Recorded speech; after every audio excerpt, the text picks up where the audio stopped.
Mufc Realist TV. This is the transfer corner, and of course we finished off very strong with the Premier League season, finishing off third, and now the rumblings keep going on because we got to look ahead of 2023 with the new summer transfer signings. Join with me in the studio is my brilliant co-host Jarvis Coocker. How are you doing, sir, today, this morning?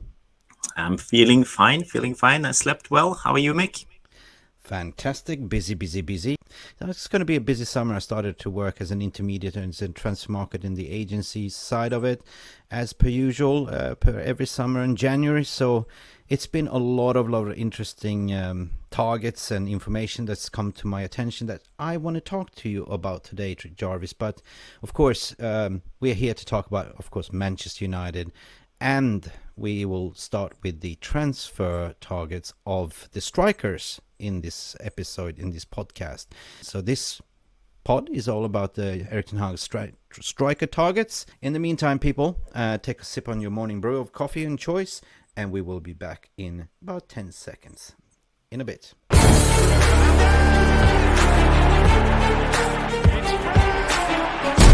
Has the Premier League ever been more challenging? Dankjewel. En welkom. Dit is mijn home and I want to achieve success. Okay? What better way to do that to kind of dive into the, targets and, since I got some wordings today, like, speaking to the market, the agency side is very small. Like, you have many intermediates that you can obtain information. And then, of course, you have reports in the media that can sort of backtrack where the stories are coming from as well. But at the end of the day, we need to check if it has legs or no legs. But striker position, Jarvis, this is something that everyone has been talking about. This has been clear and obvious. We've been solid in defense. We did a calculation yesterday and a stat that home, we only conceded 9 goals, and we are kind of the best defense in the Premier League season, by the way. Yeah. But it is just that striker position that we've been missing. Like, for Weghorst didn't work. We saw that. It was Aloni, Marcus Rashford cannot carry the whole team, although Marcus scored 30 goals. Martial, injury prone, not to be counted on. So we haven't had any sort of prolific strikers. So let's dive right into it and start with number 1 target, which is hot on the Hotimeter because it got legs. It's actually Harry Kane to Manchester United. And let me start, like, there's several reports saying, like, including Sky Sports, and that they're trying to sign Harry Kane, like, including Mason Mount and Declan Rice. And this has to do with the homegrown talent as well, that we discussed. But, they've been trying to talk about, Kane is a number 1 striker target, like, and apparently what I've been told that this is the target that Erik ten Hag seems to want most, like. It is unlikely that we will sign all these 3 players as mentioned, Mount, Kane, Declan Rice, and Declan Rice has also been linked to, Chelsea and Arsenal. But it's clear that he's a top target. But the only thing is, right, and it came out to the media yesterday as well, that Daniel Leavy kind of refused to sell to a top 4 club. And basically, the question is to Daniel Leavy, do you want to sort of cash in the 100 million now, or do you want to, you use that money for Kane and focus on your rebuild, or do you want to let him go for free? So that's a little bit of a stubbornness, or maybe it's just Daniel Leavy playing the media to say, like, 100 million or nothing. What do you reckon? Yeah, first of all, we got to figure out, is Spurs a selling club? Do they need money, or can they live without? I'm not sure, because they just built a new stadium, and I would think they're in the need of money, but they are. Yeah, the evidence is there because they went out to market look for investors, so they definitely need money, right? Building that stadium is not cheap either, right? So I think that the power lies with Harry Kane this season. 12 months left on his contract. I don't think 100 million is his value, to be honest, right? I don't think so. With 12 months left on his contract, he's got the power in his hand to force a move. Right, Daniel Leavy can come out and say no, he's not for sale. We're going to keep him. And then Maurizio Pochettino is coming in. I think no, not Maurizio Pochettino. Pochettino is coming to Chelsea, so there might be an opportunity that Chelsea will look at him as well, right? Mm-hmm. But from a budgeting side, it's very expensive, like 100 million. And we know that Ten Hag wants all his players in for the preseason. he doesn't want a scenario from as of last season. Yeah. But I see this saga dragging on to the end of the transfer market, because dealing with Spurs and Daniel Leavy, he's a tricky customer, this one, right?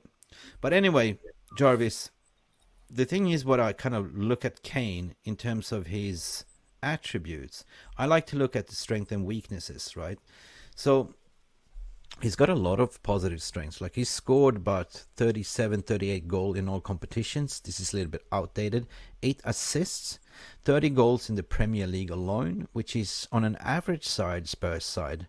I feel it's a little bit of a shame, because they were not, where did they finish in the league? And, imagine Kane and Manchester United or any other top 4 flight, that's definitely cream on the crop, like, Premier League winning striker. So I'm not opposing for Harry Kane. The only thing that I'm opposing is the overall sum and dealing with Daniel Leavy. But if you look at his weaknesses, the only weaknesses is defensive contribution, according to WeScore.com and Transfermarkt. This is what I get most of the stats. He's got 12 months left on his contract, turning 30 in June, July. But his strength is just like, wow. His finishing is very, very strong. His heading, very strong. He threw balls, key passes, aerial duels, holding up the play, holding up the ball is strong, right? So style of play, according to what most of these analytics tools are saying, he likes to play long balls. He plays the ball from the ground often, and is a counter-attacking threat, right? But we also see that he sort of he doesn't like to dive into tackles, but we also see that he likes to drift back and collect the ball as well.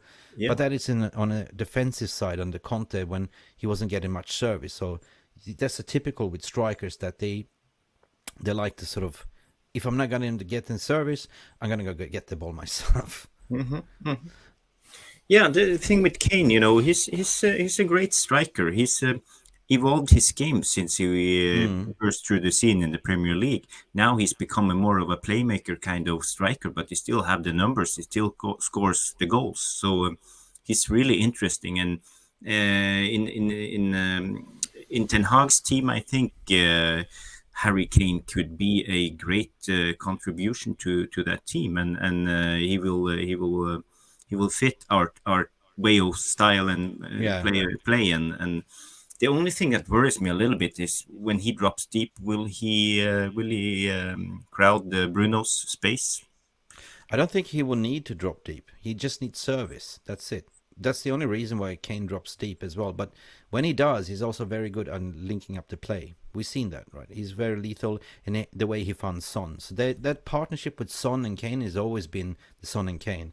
I want to see that partnership with Rashford, Kane. We've seen it a little bit of England, not enough, but and him linking up with Martinez. Sorry, not Martinez, but Anthony, and Sancho, and so I think it could be a good contribution, and he will fit Ten Hag's system. So I understand why all of a sudden he is the number one target for Ten Hag, and also, the homegrown talent quota as well. Yeah. Lots of positives. The only negatives I can say is his age. How many years will we get?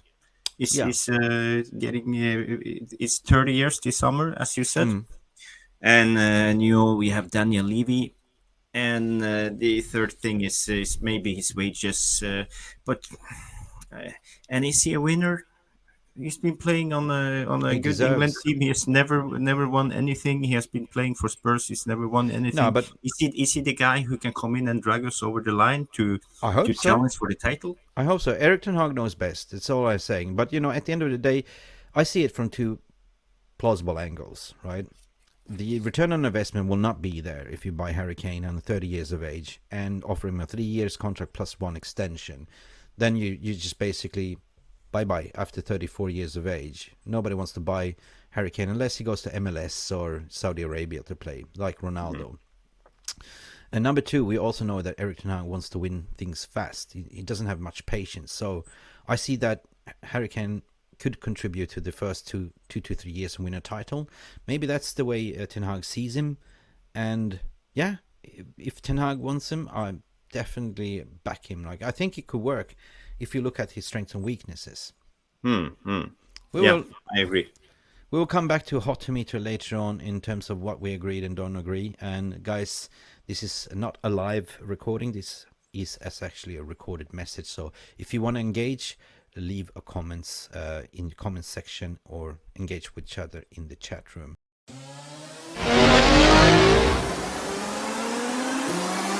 In terms of the Hotimeter coming to the crescendo, this will be our striker targets for the summer, deeply to follow, unless there's some other developments coming up on the list that we hear.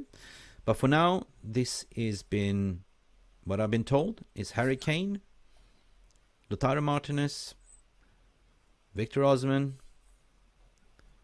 Giancarlo, Ramos, and Højlund. Not Højberg. Højberg's plays for Spurs. Rasmus Højberg. So if we go on a Hotimeter from you as a fan, how would you rate Kane to be percentage to Manchester United from a scale to 0 to 10? Yeah, I will go directly on Kane and say I think it's, for now, it's 50%. 50%. Okay.